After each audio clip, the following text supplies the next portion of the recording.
রমজানুল মুবারক।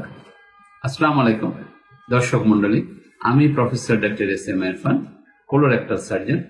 আজকে আপনাদের সামনে রমজানের সেহরি নিয়ে কিছু বলার জন্য হাজির হয়েছে। আমাদের সেহরি পরের দিন রোজা রাখার জন্য আমাদের একটি প্রস্তুতি। স্বাভাবিকভাবে এখানে আমরা কি খাবার খেলে পরের দিন পুরো সময় এনার্জি পাবো, শক্তি পাবো, সেই বিষয়টি গুরুত্বপূর্ণ। বর্তমানে গরমকাল শুরু হয়েছে, স্বাভাবিকভাবেই আমাদের সেহরির সময় প্রচুর পানি বা পানীয় খাবার।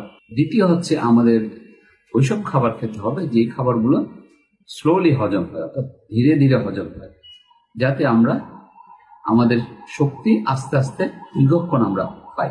সেই জন্য এই সময় আমরা যেগুলো সহজ পাচ্য, খুব দ্রুত হজম হয়ে যায়, সেই খাবারগুলো আমরা পরিহার করব। এর মধ্যে হচ্ছে মিষ্টি জাতীয় খাবার, চিনি জাতীয় খাবার।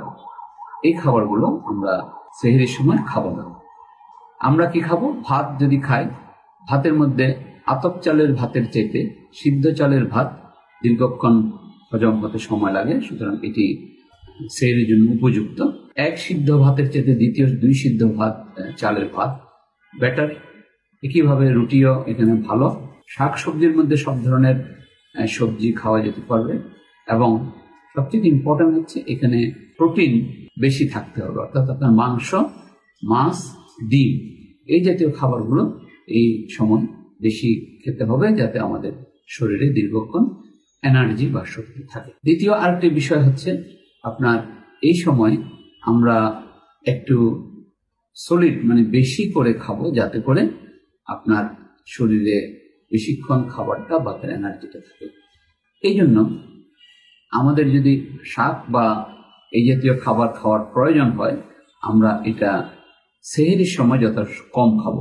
আমরা এটি ইন্টারমিডিয়েট টাইমে, অর্থাৎ ধরেন ইফতারের সময় অথবা ইফতারের সময় খেতে না পারলে রাতে আমরা আলাদাভাবে শাক বা সবজি বেশি করে খেয়ে নেব। বিশেষ করে যাদের কোষ্ঠকাঠিন্য আছে তাদেরকে আমরা শাক খাওয়ার জন্য অ্যাডভাইস করি, তিনি শাকটা রাতে খাবেন, সেহরির সময় নয়। একইভাবে অন্যান্য সবজিও তিনি এখানে কম খাবেন, শুধু তার টেস্টের জন্য যতটুকু প্রয়োজন ততটুকু তিনি খাবেন। বাকি সময় অংশটুকু তিনি কার্বোহাইড্রেট অর্থাৎ ভাত, রুটি এবং মাছ, মাংস এগুলো খাবেন। এর সাথে তিনি প্রচুর পরিমাণে পানি খাবেন, যাতে করে শরীর পানি শূন্যতা থেকে মুক্তি পায়। অতি বাসি খাবার, কড়া ভাজি এই জাতীয় খাবার পরের দিন পেটে সমস্যা তৈরি করতে পারে, গ্যাস তৈরি করতে পারে, ইভেন ডায়রিয়া তৈরি করতে পারে, ডিসেন্ট্রি তৈরি করতে পারে, পেট খারাপের লক্ষণ তৈরি করতে পারে। সুতরাং সতর্কতার সাথে আমরা এই সব খাবার অ্যাভয়েড করব। সুতরাং এই জাতীয় নির্দেশনা মেনে আমরা যদি সেহরি খাই, আশা করি আমরা সুস্থভাবে আমরা পুরো রমজান সুন্দর করে রোজা রাখতে পারব। ধন্যবাদ আপনাদের সবাইকে আমাদের সাথে থাকার জন্য। আমাদের ফেসবুক, ইউটিউব সাবস্ক্রাইব করুন, ফলো করুন এবং আমাদের সাথে ধন্যবাদ।